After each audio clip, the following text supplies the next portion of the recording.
ajarkan kepada anak-anak kita.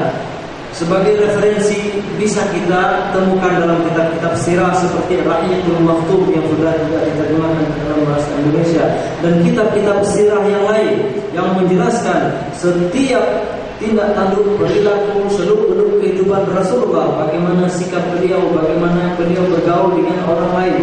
Ini semua harus kita pahami, kita pelajari, kita dalami, kemudian kita ajarkan kepada anak-anak kita, supaya nanti pada hari kiamat kita dibangkitkan Allah berada di bawah bendera Rasulullah SAW, berada dalam jamaah Nabi Muhammad SAW.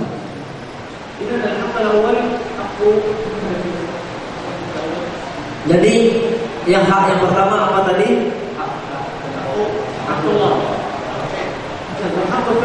Hak yang kedua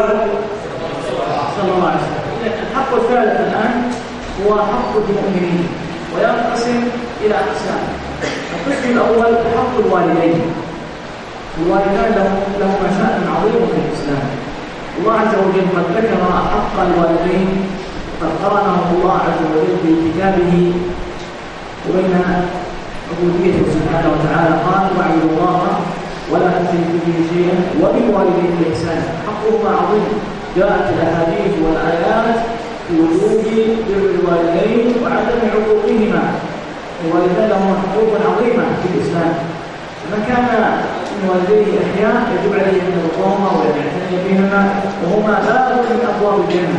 ومن كان منهما قد مات أو بقي أحد منهما حي يجب عليه أن يدعو لهما وأن يستغفر لهما، ولا بأس أن يحج عن الميت منهما وأن يدعو لهما ويستغفر لهما. هذه كلها وردت في الشرع. وحق الوالدين عظيم سواء كانوا أحياء أو أموات، لا ينقطع حق الوالدين حتى تلقى الله. Dari 5 hak yang kita sebutkan tadi, sudah kita sebutkan 2, yaitu hak Allah, kemudian hak Rasulullah, dan yang ketiga adalah hak umat Islam, hak kaum muslimin. Dan hak kaum muslimin ini terbagi 2. Yang pertama adalah hak orang tua kita, kedua orang tua kita. Mereka memiliki hak yang besar yang harus kita penuhi, karena Allah Subhanahu wa taala dalam Al-Qur'an mengiringkan atau menyandingkan hak Allah dengan hak kedua orang tua kita, di mana Allah memerintahkan dalam ayat yang beliau bacakan tadi, hendaklah kita semua memerintahkan kita untuk beribadah, menyembah Allah, bertauhid kepada Allah, dan tidak mensekutukan Allah dengan sesuatu pun. Kemudian Allah mengatakan, dan hendaklah kalian semua berbuat baik terhadap kedua orang tua kalian. Ingin menunjukkan kedua orang tua kita memiliki hak yang besar yang harus kita penuhi. Oleh karena itu, apabila kita memiliki atau orang tua kita masih hidup, bagi siapa yang orang tuanya masih hidup di antara kita yang hadir, mari kita berbakti kepada mereka. Mari kita cari keridhaan kedua orang tua kita itu. Kita layani mereka, kita ayomi mereka, kita penuhi hak-hak mereka, kita berikan perhatian yang penuh agar kita mendapatkan ridhanya. Karena kedua orang tua kita ini merupakan jalan untuk masuk surga bagi kita. Dan sebaliknya, apabila orang tua kita telah meninggal, maka kewajiban untuk berbakti kepada mereka tetap berlaku atas kita dengan mendoakannya atau melaksanakan ibadah-ibadah lain atas nama mereka. Dan bisa saja, sah-sah saja kita menunaikan haji untuk mereka atau bersedekah dan semacamnya untuk kedua orang tua kita. Hak kedua orang tua kita itu begitu besarnya, tidak hanya pada saat mereka hidup, tetapi setelah mereka meninggal, mereka tetap memiliki hak-hak yang harus kita penuhi sebagai kewajiban kita kepada mereka berdua. النوع الثاني من الحق الثالث هو حق الأرحام والأقارب. حق الأرحام والأقارب حق عظيم أيضا، جاءت السنة لذلك.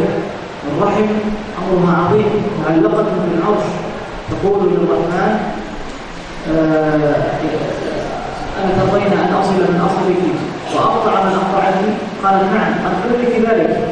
فيجب على المسلم أن يصل أرحامه وأن يعتني بهم، ومن أعظم الاعتناء بهم أن نأمرهم بالمعروف وينهاهم عن المنكر ويزورهم ويتناصح فيما بينهم، وأن إذا كان أحد مقامه فقيرا أن تساعده وأن تعطيه من المال وأن يدعو إلى الخير، ومن كان منهم غير مسلم أو غير مهتدي يجب عليه أن ينصحه ويعلمه الإسلام والإيمان.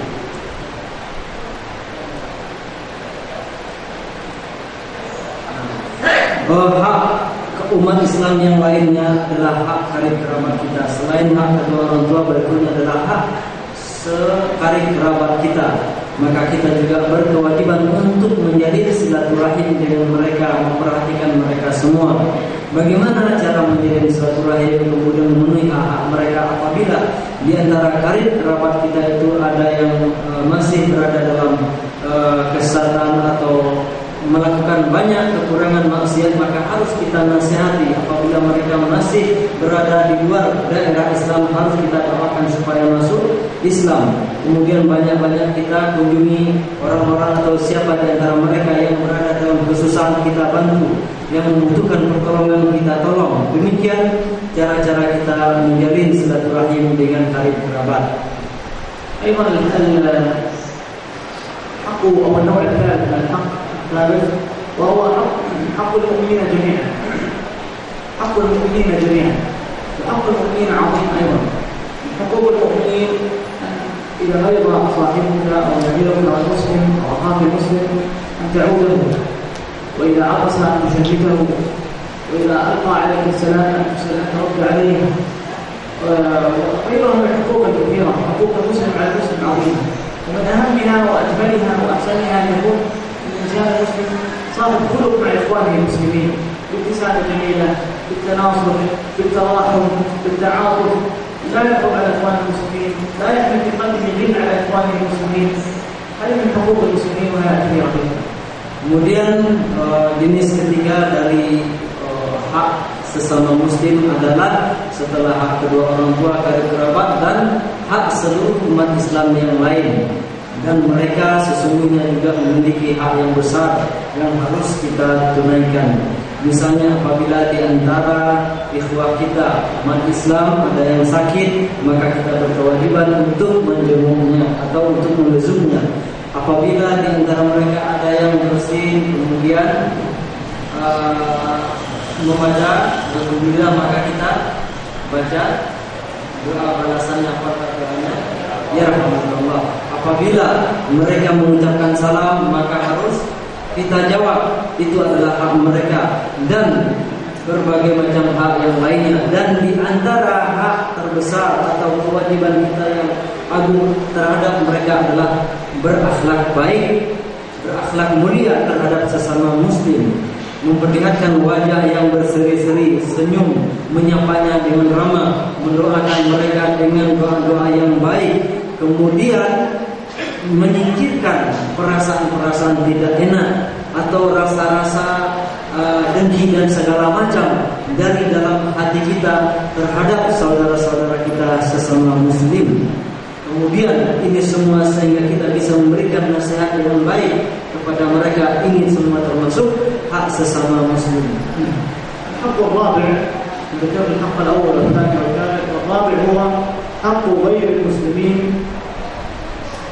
حق غير المسلمين، حقوق غير المسلمين أيضا كثيرة، ولكن من أهمها أن ندعوهم إلى الإسلام، وندعوهم إلى الإيمان، وندعوهم إلى الخير، وأن ننصحهم، وأن نعبدهم لرب العالمين.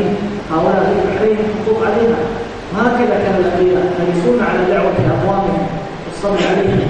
نوح عليه السلام مكث بقومه 1000 سنة إلا 50 عاما، وهو يدعوهم صباحا مساء حتى يدخلهم في الإسلام، يدخلهم في الإيمان. نحن وصلنا الله إلى الدين، وانظرنا على كثير من البشر. يجب علينا أن ننشر رسالة الإسلام السمحة، ونعبد الناس رب العالمين. الدين لله، الأرض لله، السماوات لله. حق الله عز وجل أن نعبد الناس رب العالمين. هذا حق عظيم يجب علينا معشر المسلمين أن نعتني بمن في الأرض وأن نعبدهم لله سبحانه وتعالى. Kemudian hak yang keempat, setelah hak yang pertama hak Allah, kemudian hak Rasulullah, hak sesama muslim, dan berikutnya adalah hak non-muslim. Hak non-muslim yang harus kita tunaikan. Mereka juga memiliki hak-hak yang banyak, yang agung, dan yang terpenting adalah hak mereka untuk kita dakwahi, hak mereka untuk mendengarkan segala sesuatu tentang Islam dari kita. Mengapa demikian? Karena demikian pula lah para rasul, para nabi, mereka memiliki perhatian yang besar untuk menyampaikan dakwah kepada kaum mereka yang tentunya berbeda keyakinan dengan para nabi itu pada awalnya. Nabi Nuh saja misalnya 950 tahun beliau hidup, itu dihabiskan dengan mendakwahi kaumnya, menyampaikan kebenaran Allah, menyampaikan kewajiban untuk beribadah kepada Allah Subhanahu wa taala. Mengapa? Karena bumi ini, langit ini, kita semua adalah milik Allah dan Allah berhak untuk disembah. Kewajiban kita semua beribadah semata-mata kepada Allah, dan alhamdulillah kita telah dianugerahi oleh Allah hidayah ini, Islam, keimanan, tauhid. Maka kita berkewajiban menyampaikan, mengajak orang-orang yang belum mengenal tauhid itu untuk juga beribadah kepada Allah semata. Jadi hak mereka itu juga berkenaan dengan hak Allah, karena Allah berhak untuk disembah, diibadahi satu-satunya, dan mereka saat ini belum menyembah Allah. Maka kewajiban kita yang telah mengenal Allah, mengenal tauhid, untuk membuat mereka, mengantarkan mereka kepada beribadah kepada Allah semata, atau bertauhid kepada Allah Subhanahu wa taala. Al-haqqul khamis huwa haqqu hadzal balad. Nahnu fi Indonesia wa antum hadha baladkum. بلدكم بحاجة إليكم وهو حق عظيم عليكم. من أعظم حقوق بلدكم عليكم أن تكونوا صالحين فيه، مشرقين فيه، تحافظون على ثرواته وعلى اقتصاده، وتسعون بما تستطيعونه لإنهاض هذا البلد المسلم بأن يكون قويا صالحا، تعملون بالمساجد، تعملون بالطرقات، تصلحون، تعاونون مع إخوانكم المسلمين. هذا حق بلدكم عليكم، تكونوا قدوات صالحة للمسلمين في غيركم من الناس. Berikutnya hak yang kelima adalah dari 5 hak yang kita bicarakan di awal. Hak yang kelima adalah hak negara kita ini, hak negeri kita, negara kita yang harus kita penuhi. Haknya adalah hak negara, atau yang menjadi kewajiban kita terhadap negara ini adalah berbuat menjadi orang soleh, menjadi orang baik dan orang muslim, orang yang melakukan perbaikan-perbaikan demi negara kita ini. Kita harus menjaga kekayaan alamnya, seluruh kekayaan atau sumber daya yang dimiliki oleh negara ini. Baik demikian pula perekonomian negara ini, seluruh kekuatan negeri ini harus kita pelihara dengan baik, dengan menjadi orang-orang yang soleh, kemudian menjadi orang-orang yang melakukan perbaikan dakwah, menjadi muslimin, orang yang mendapatkan kebaikan. Tidak hanya termasuk perbaikan-perbaikan yang bersifat materi, misalnya jembatan yang rusak, sarana-sarana umum yang rusak, itu harus kita perbaiki. Demikian juga perbaikan dalam segi atau aspek rohani, memperbaikan akidah umat, memperhatikan masjid dan kemakmuran masjid dengan kegiatan-kegiatan dakwahnya, agar negara kita ini, negeri kita ini menjadi negeri yang kuat, agar negeri ini menjadi rahmat bagi seluruh penduduknya dengan keberadaan umat Islam. Maka umat Islam ini kita semua berkewajiban untuk menjadikan negara kita ini negara yang kuat, negara menjadi rahmat bagi siapa saja yang ada di dalamnya. نختم بوصايا عامة في دقيقة ودقيقتين. هناك وصايا عامة تدخل من هذه الخطوط. الوصية الأولى أن نحافظ على الصلوات الخمس في الجماعة وتأديتها كما أمر الله سبحانه وتعالى وكما أوصى رسول الله صلى الله عليه وسلم، لأن الصلاة هي صلة بين العبد وربه. الوصية الثانية أن نعتني بكتاب الله سبحانه وتعالى قراءة وتدبرا وتفهما وتعليما لأبنائنا. Sebelum kita masuk pada sesi tanya jawab, saya ingin menyampaikan 5 tausiah atau 5 wasiat umum. Dan 5 wasiat umum atau pesan khusus kepada kita semua. Yang pertama adalah mari kita laksanakan, kita tegakkan sholat 5 waktu sholat yang diwajibkan oleh Allah dengan berjamaah, sebagaimana kita pedomani sunnah Rasulullah dalam melaksanakan sholat ini sesuai dengan sunnah Rasulullah, rukun dan syaratnya dengan berjamaah.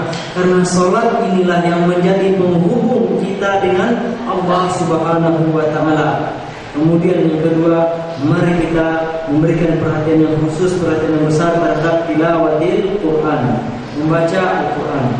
هذا هو الإسلام يسلك لكل زمان ومكان يسلك شأننا ويسلك شأن الناس علاقة بين العبد وبين ربه صلاة زكاة توحيد عقيدة أخلاق رحمة هذا هو الإسلام إذا تمكنا هذا ما انتظر من الحقوق الخمسة فأبشروا بإذن الله تعالى بجنة النعيم ومغفرة من رب العالمين. Inilah dia Islam, Islam yang sesuai, bisa dilaksanakan di mana saja dan kapan saja.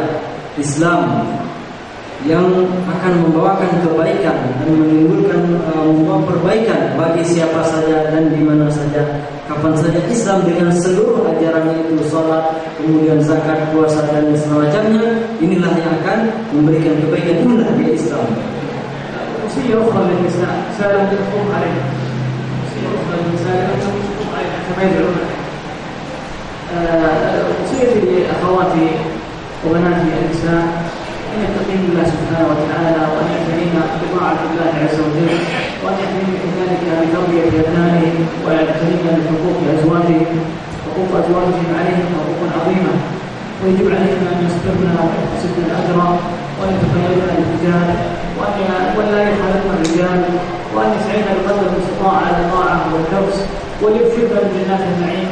وقول النبي صلى الله عليه وسلم برحمة فضل الله سبحانه وتعالى بجنات النعيم بكرمه إذا اتقت المرأة وكانت مقتديات أمهات المؤمنين. Kemudian pesan berikutnya yang ingin saya sampaikan khusus untuk akhwat, khusus untuk wanita. Marilah kita semua bertakwa kepada Allah.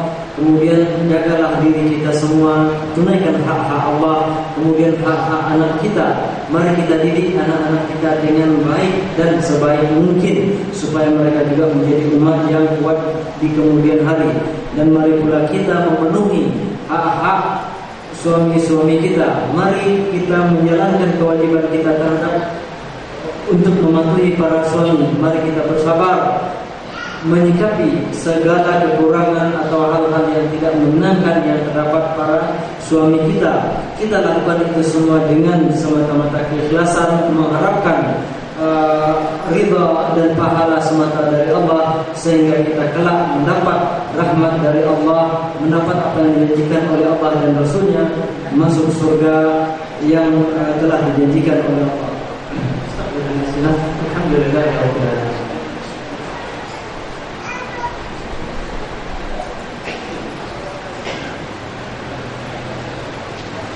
Jadi mungkin sampai di situ saja beliau sampaikan. Berikutnya kita buka sesi tanya jawab. Silakan apabila ada pertanyaan. Waalaikumsalam warahmatullahi wabarakatuh.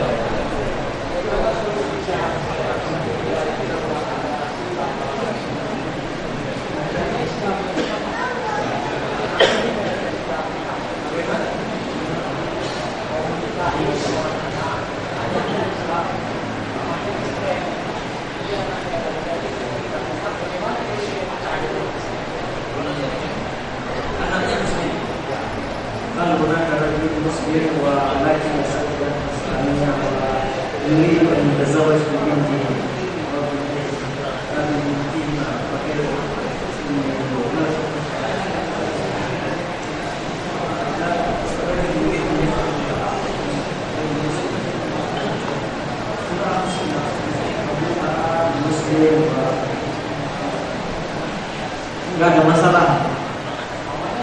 Enggak masalah. Ya, selama bapaknya ini kan muslim, anaknya Islam, ibunya Kristen, bapaknya kan Islam, enggak masalah sepanjang anaknya Islam. Siapa? Tapi katanya muslim. Enggak, anaknya ini Islam.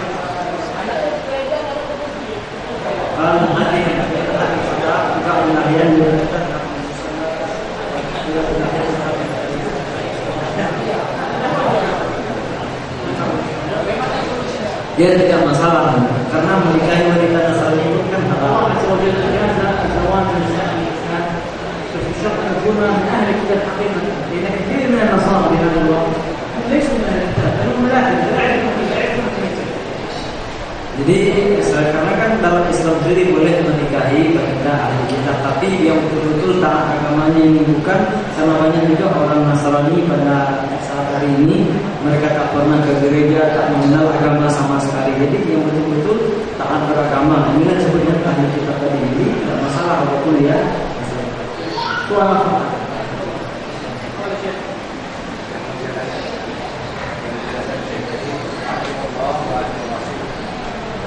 Jelas kita sudah paham taat kepada Allah yang ada di ayat lain Allah wa ulil amri dan bagaimana sikap kita setelah taat kepada Allah dan taat kepada Rasul wa ulil amri bahwa pemimpin kita boleh tapi muslim. Bagaimana sikap kita di sini pemimpin yang boleh namun dia muslim. ولكن ليس فالسؤال ما موقفنا تجاه الأمر المسلم ولكن ولي الأمر إذا كان مسلما مؤمنا موحدا يأمر بالصلاة والزكاة ولو كان ظالما يجب طاعته ولو كان ظالما، ولا يجوز الخروج عليه إذا كان مسلما مؤمنا ولو كان عليه بعض المعاصي أو بعض كبائر الذنوب، ما دام لم يصل إلى الكفر البواح الذي فيه عندنا عند الله فيه برهان. إذا لم يصل إلى هذا المرحلة يجب طاعته، حتى وإن كان ظالما، حتى وإن كان عاصيا، يجب السمع والطاعة في المنشط والمكره. يجب السمع وإذا كان ولي الأمر مسلما مؤمنا موحدا يدعو إلى التوحيد ويسمح بالمساجد والصلاة حتى وإن كان ظالما، حتى وإن كان عاصيا، يجب طاعته فيما أمر. بماذا خالف أمر الله ورسوله؟ بماذا خالف أمر الله ورسوله؟ إذا خالف أمر الله ورسوله فلا طاعة له. Jadi apabila kita memiliki pemimpin yang jelas-jelas orang Islam, orang beriman, kemudian juga memerintahkan sholat, memerintahkan zakat, jelas-jelas dia beriman, maka kewajiban kita taat kepada pemimpin itu. Walaupun sang pemimpin berbuat zalim, walaupun mungkin dia juga melakukan dosa-dosa, banyak dosanya juga, tapi selagi dia masih tetap sebagai muslim, orang yang bertauhid kepada Allah, orang yang menjalankan sholat, kewajiban kita untuk taat kepadanya dan sabar menghadapi kezaliman-kezaliman itu. Ya, selagi dia beriman, kecuali kalau dia sudah sampai pada kezalimannya itu atau dosa-dosanya itu sudah sampai kepada kekufuran, sudah sampai kekufuran yang jelas-jelas terang-terangan, itu sudah dapat dipastikan sebagai sebuah kekafiran. Akan tetapi apabila masih dosa, kezaliman segala macam, maka kita wajib sabar dan taat kepada pemimpin kita itu. Taat sepanjang perintahnya itu tidak bertentangan dengan perintah Allah.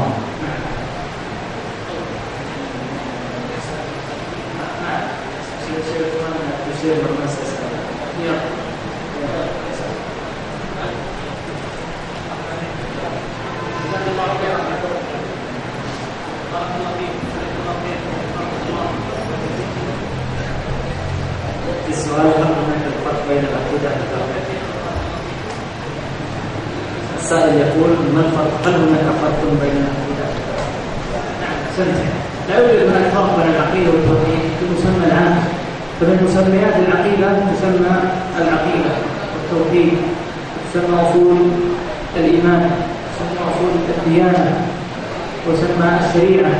كل هذه المسميات صحيحة لتسمى العقيدة، ولكن هناك فرق يسير ليس هذا الكلمة.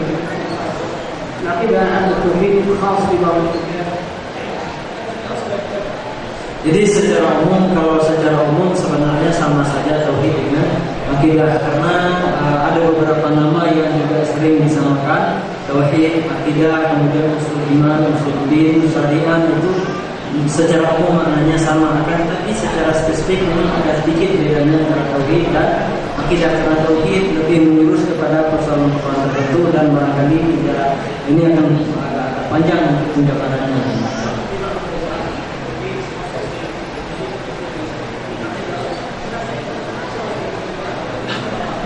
Jadi dalam masalah pembahasan biasanya terdapat perbedaan. Kalau tauhid ini lebih khusus mengenal Allah Subhanahu wa taala, masalah-masalah ketuhanan, sementara akidah lebih umum, masalah-masalah ekonomi yang lain.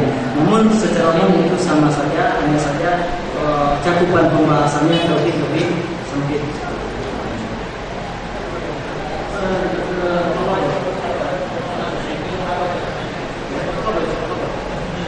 والصف الأول مهم، الصف الأول من أقرب الناس.